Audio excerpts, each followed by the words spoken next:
2차 대전 시기에는 너무 많은 사람들의 지문이 수집되어 관련 기관이 수백만 개의 지문을 창고에 보관해야 할 정도였습니다. 이 방대한 지문들을 처리하기 위해 수천 명의 인력이 투입되었다고 하죠.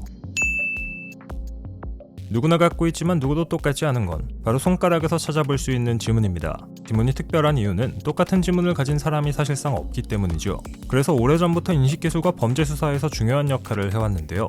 지금 당장 손바닥을 뒤집으면 쉽게 볼 수 있는 지문, 하지만 이 지문에 대해 여러분은 얼마나 알고 계시나요? 잘 모르실 분들을 위해 준비했습니다. 지문에 대한 12가지 사실.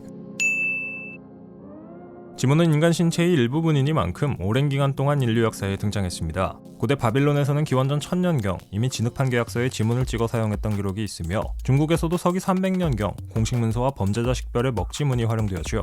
일본은 600년대 법정 문서에 엄지 지문을 서명처럼 사용했으며 페르시아에서는 1600년대 의사들이 사람마다 지문이 모두 다르다는 사실을 알아냈습니다. 생각보다 지문을 인증의 용도로 사용한 기간이 오래되었다는 사실 놀랍지 않나요?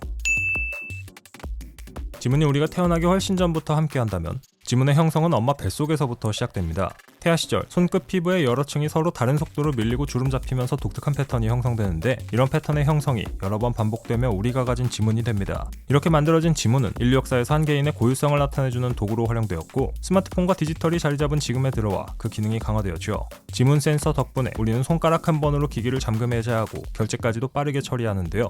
한마디로 지문이 지금은 개인 고유성의 표현뿐만 아니라 디지털 비밀번호로도 활약한다는 거죠. 이렇게 지문은 보안을 지켜내는 뛰어난 도구로 활용될 수 있습니다. 이런 지문을 활용해 디지털 보안을 더욱 강화하고 싶다면 노드VPN에서 출시한 비밀번호 관리자 노드패스를 한번 써보시면 좋겠습니다. 여러 사이트마다 각기 다른 비밀번호를 만들어 쓰다 보면 기억이 나지 않아 비밀번호 찾기를 반복하게 되는 경우가 종종 있죠. 이럴 때 노드패스에 마스터 비밀번호 하나만 설정해두면 모든 비밀번호 관리가 끝납니다. 여기에 부가 기능인 패스키를 설정하면 간단한 지문 인증만으로도 비밀번호와 각종 민감한 정보를 한 곳에 안전하게 보관할 수 있죠. 노드패스는 노드VPN 플러스 플랜 이상을 구매하면 무료로 제공되기 때문에 안 쓰면 오히려 손해인데요.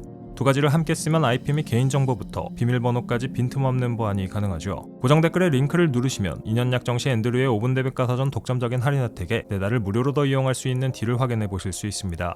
30일 동안 걱정 없이 환불되는 보장 정책으로 부담 없이 이용할 수 있는 건 덤이죠.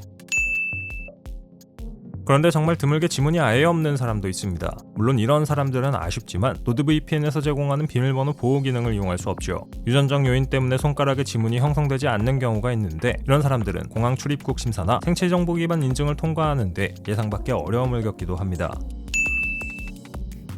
과거에는 키나 손 크기, 다리 길이 등의 신체 치수를 활용해 범죄자를 식별했습니다. 그러다가 1900년대 초 지금처럼 지문이 법집행 분야에 본격 도입되는 계기가 된 사건이 있었죠. 두 명의 죄수가 신체 치수가 동일해 서로 잘못 식별되는 일이 벌어졌고 이 사건 이후 지문이 가장 신뢰도 높은 신원 확인 방식으로 자리 잡기 시작합니다.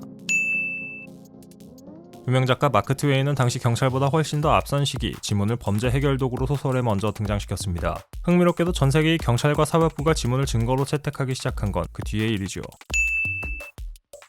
놀랍게도 인간 말고도 지문을 갖고 있는 동물이 있습니다. 바로 코알라인데요. 더 놀라운 건 코알라의 지문은 인간 지문과 매우 비슷해서 현미경으로도 구분하기 어렵다는 겁니다. 나무에 매달리고 이동하는 생활을 하다 보니 진화적 결과로 비슷한 패턴이 생긴 걸로 추측됩니다. 또한 인간과 비슷한 영장류에게도 지문이 있는데요. 동물원에서 스마트폰을 빼앗긴다면 원숭이가 내 휴대폰을 해킹할 수도 있죠.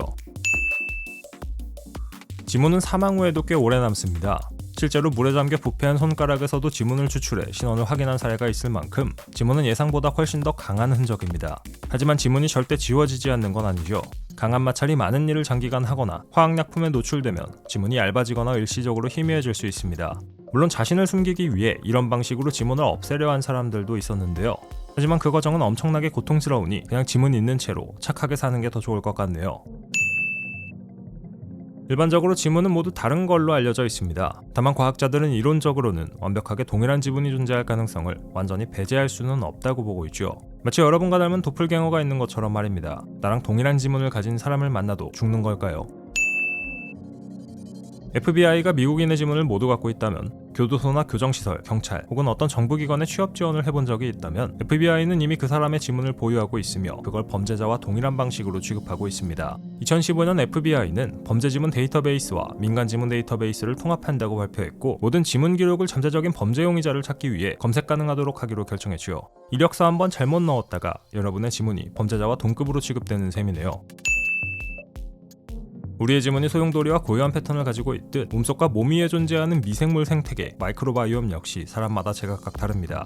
박테리아나 곰팡이, 바이러스가 이루는 마이크로바이옴의 DNA는 건강 상태와 주변 환경, 식습관, 유전적 특징 등 엄청난 양의 정보를 담고 있으며 사람마다 전부 다르죠. 현재 법의학자들은 마이크로바이옴을 지문 대신 신원 식별에 활용할 가능성을 연구 중이라고 하는데요. 지문 말고 미생물로 개인을 식별한다는 걸 누가 상상이나 했을까요? 물론 그때쯤 되면 노드VPN도 미생물을 활용해 여러분의 비밀번호를 지켜줄 기술을 갖게 되지 않을까 싶습니다. 지문이나 미생물 어느 쪽을 활용하더라도 노드VPN의 확실한 보안을 위한 신점은 절대로 변하지 않죠.